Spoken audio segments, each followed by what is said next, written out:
Hello and welcome to the Nuclear Reactor, and today we'll be reacting to part 10 of What If Cell Turned Good.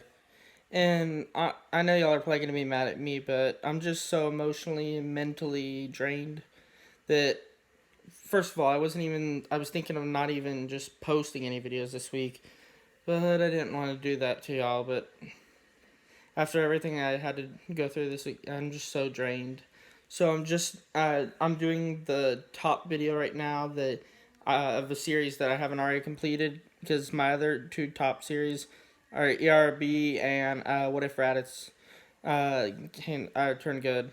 So hope y'all enjoyed this reaction, and let's get started with this. These Cell Juniors are not terrifying toddlers, they're both as cute as buttons. But despite this, I think their father is about to have an existential crisis. Hey guys, MasakoX here. It's quite clear that if you've been hanging around this channel for at least a little while, that one of the biggest tropes that has come about from all these videos, all these what ifs that I've been doing for the past nearly 3 years, is the notion that characters who were once bad can become good. While that may be true, it is actually a common trope within the entirety of Dragon Ball. It's just that I decided to take it up a notch and use the narrative element of characters that were rarely supposed to be good, or they could do, and then construct a world around them. They start off simply turning their allegiance to somebody else, namely the Dragon Team, and then soon enough, there's a whole new world around them, which evolved from one choice being made. And that is why I love what ifs. Each interpretation of the same question is different. No two what ifs are the same. So I encourage you all out there to do the same thought experiment with this question that we are now entering the 10th part of. What if Cell turned good? And if YT is being YT, then some of you may not have had the chance to understand what we're going on about here. This might be the first video that you stumble upon. You probably are wondering how Cell could possibly ever turn good. He's got too much Freezer to tone down after all. Well, yes, that is indeed true. The version of Cell that we are perusing today is another one, a construct from the remnants of Jiro's lab, off the back of the decision to not blow up the sub-lab and prototype Cell, and instead take it to their local Bulma for them to check out and possibly use in the future. So it's a Cell, it's just not the Cell. But stay tuned to see if the original Cell finds out about this guy. This good boy in our midst came from the powers of nurturing over at Capsule Corp, and like a certain Blub Blub from The World's Strongest Abridged, he was made for hugs, and lots of them. Before we recap more, this episode of What If Cell Turned Good has been supported by the people over at Crunchyroll. By going down to the description and the pinned comment, you have been granted a free 14-day Crunchyroll premium trial, so that you may be able to sample the glory of unlimited anime, manga, and dramas. Go to crunchyroll.com/Masako and sign up, and brand new content is ready for you to enjoy just 1 hour after debuting in Japan, so there is no waiting years like it was when I was a lad. There is all of Dragon Ball Super to look back on, as well as the new hotness that is, of course, Demon Slayer, which I for one have seen knocking around the internet meme haunts for a while, so you know it's good. This and other shows like Fire Force, Attack on Titan Season 3 are in 1080p and can be viewed on any modern devices, including your iPhone or Android phones, via the Crunchyroll app. Leave a comment and tell me what you've been watching there recently. I've been awing my way through My Roommate is a Cat, since I love cats, as well as catching up on My Hero Academia now that Season 4 is here, also available on Crunchyroll. So go to crunchyroll.com/MASAKO and click on the link in the description and get your 14-day free trial of Crunchyroll Premium now. Thank you for listening. In the last part, our version of Cell, which we call Good Boy 21, had a pretty hectic time of it. After his Universe 6 tournament adventures against the likes of Hit, our Good Boy 21 felt a little bit incomplete and aimless. Something that was pretty unusual for him. Many would think it weird, because he seemed so carefree. And as a result of all of this malaise, he then decided to do something, to create some offspring. He took himself away into the mountains for a good long time. After a particularly long period of educating himself in the art of raising children, he managed to produce 2 kids of his own, Maita and Kondra. Now let that name pun sink in for a moment. There you go.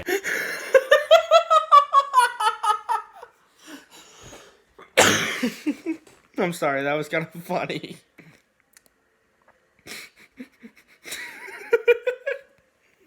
That was funny.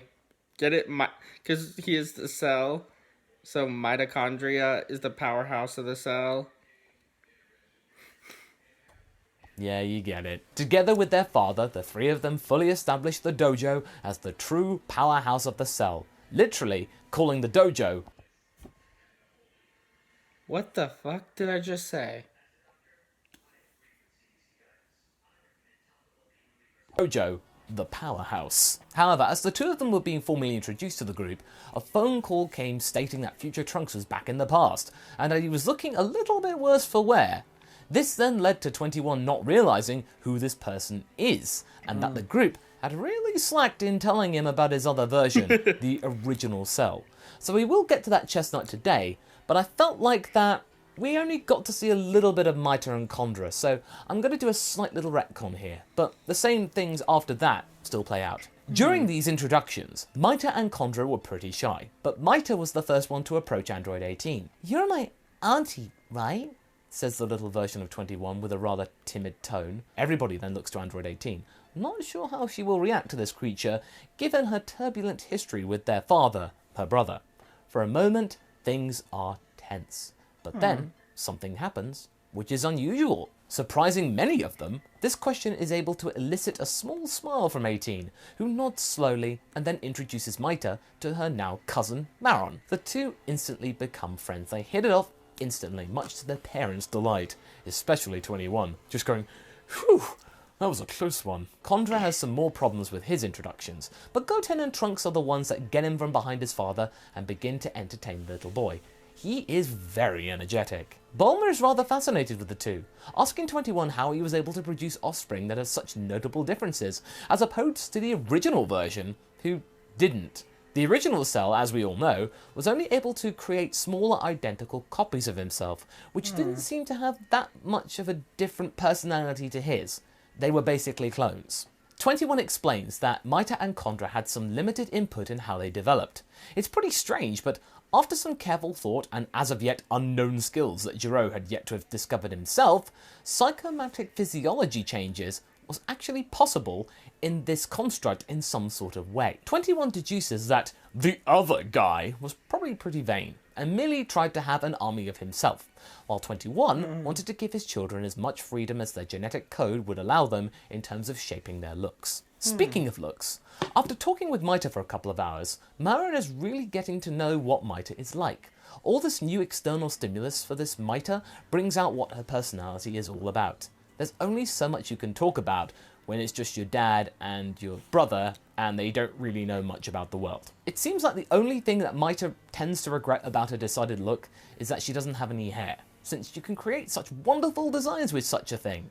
But Maita is not left wanting in looks. This doesn't really bother her. She's got plenty of pride in herself.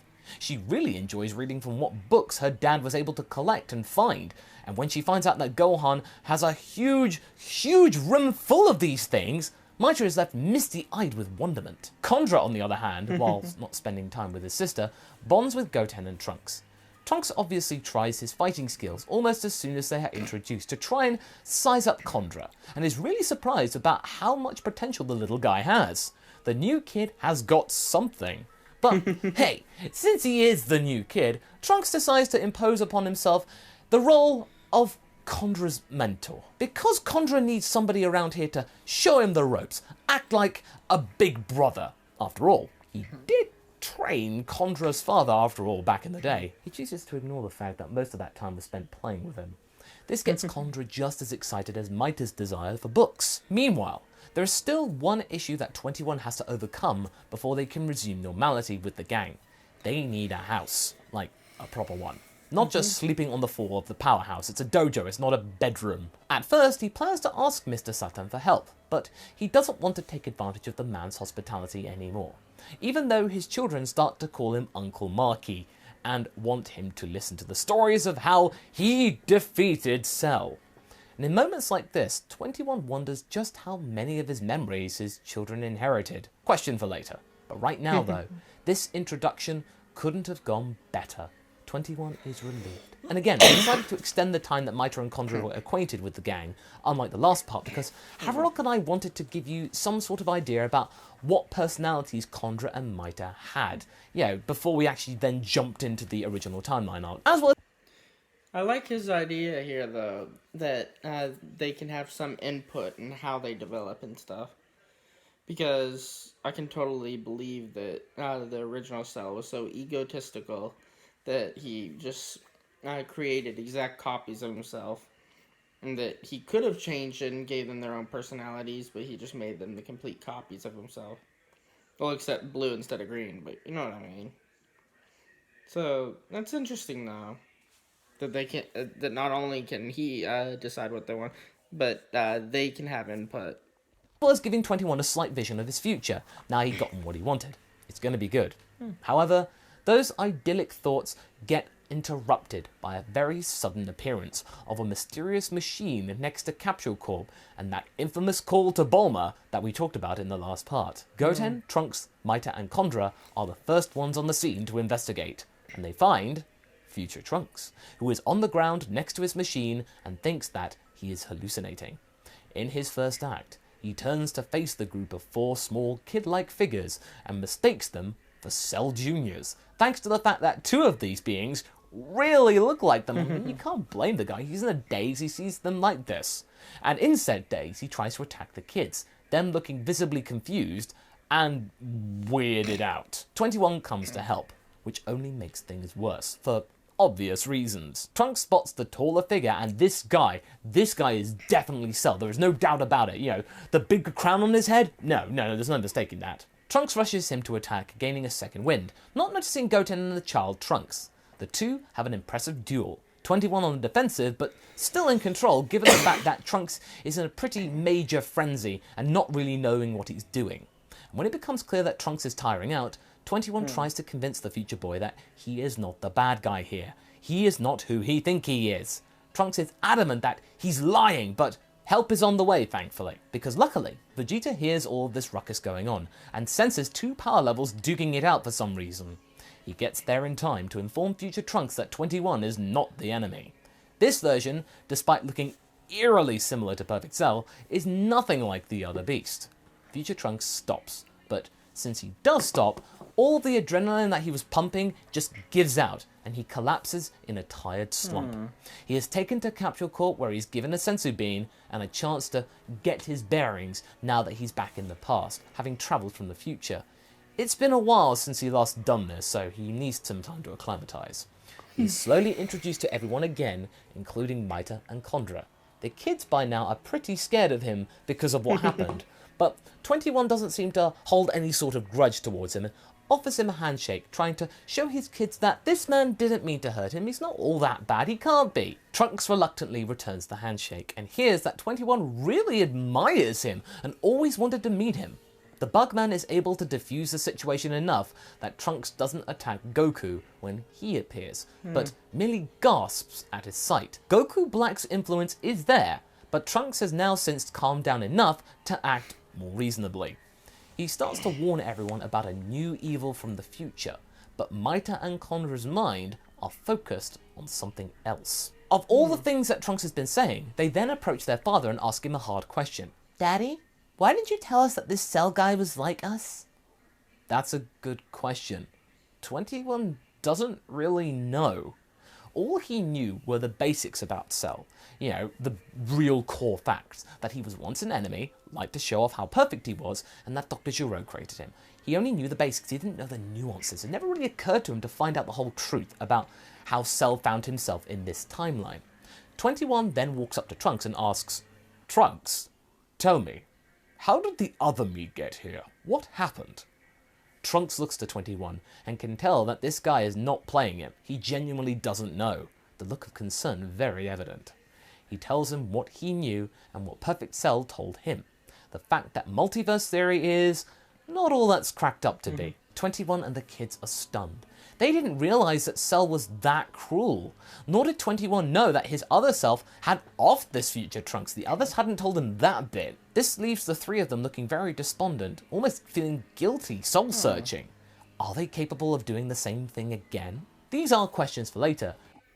That depends, because I mean they were. He had it reprogrammed out of him, and supposedly the Frieza taken out of him, and the King Cold. But I guess it would really just depend on what influences they take in, and if he drinks anybody else. We'll see. Because all of this chit-chat has caused something eerie to appear on top of the sky. Goku Black has arrived, and the gang quickly vacate the room and move outside to see the future dark version of Goku looming over them all. Like in the original, Goku and Goku Black have their fight, but then something happens. Goku Black finds himself staring at 21 of the kids. There's something about them which this body of his remembers. It's enough to intrigue him, but also enough to distract him, and Goku is able to get a couple of extra blows onto Black before the time distortion pulls him back into the future. And this time around also, the time machine isn't... What do you think would be the result of that? Him getting those extra blows and before he was pulled back in? Maybe an extra large Senkai boost, stronger than the original? Isn't destroyed. 21 had his eyes fixed on Black and managed to quickly shoot a ki blast that knocked Goku Black's attack out of the way. But it still caused a massive crater nearby, which sees the time machine topple into it, still damaging it, but not nearly as much as before. Oops. Black curses this beast and vows to destroy him should he return. The two look at each other one more time before Black disappears into the time matrix. Goku looks to 21 and asks what that was all about. 21 looks serious. I don't know. I just felt his icy stare pierce into me, like he knew me or felt something. But how? 21 then thinks back to what Trunks had told him, and it clicks. Black must have mistook him for Perfect Cell. Clearly that must have been a pretty major thing to have happened to Goku. Did it happen to the Goku here? Say, Goku, I've never really asked you, but was Cell that much of an influence on you? Goku turns around. Well, sure he was. He was pretty strong, and I had to go all out against him, and it led me to sacrificing myself. Whoever that guy is remembers you, and also probably didn't expect to see you here. 21 looks up to the sky, determined even more so to not be like his other self, and he will aid Trunks instead of being his enemy. And that's where we're going to be leaving things for right now. Come on. So what do you guys think? Do you think that 21 will do the job? Will the kids get involved in their own way? Leave a comment below, and let's get this discussion going. And I shall see you in the next video. Catch you later! Okay, so I hope y'all enjoyed this reaction, and again, I apologize. I'm just wiped out after this past week. Everything I had to do and everything getting ready for the holidays, and just everything was emotionally draining. But the only other time this year, till the end, I should have to do this is the week of Christmas. I'll probably have to take that week off, but otherwise, I got y'all, okay?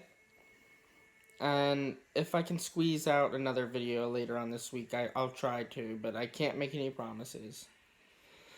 And again, I'm sorry. I'm just so tired. I hope y'all enjoyed my reaction, and don't forget to like, comment, and subscribe, please. And follow me on Twitter, and until next time, peace. I hope y'all enjoyed my reaction. If you like my content, then like and subscribe, please. And follow me on Twitter for video updates. The link will be in the description below. And as always, stay nuclear.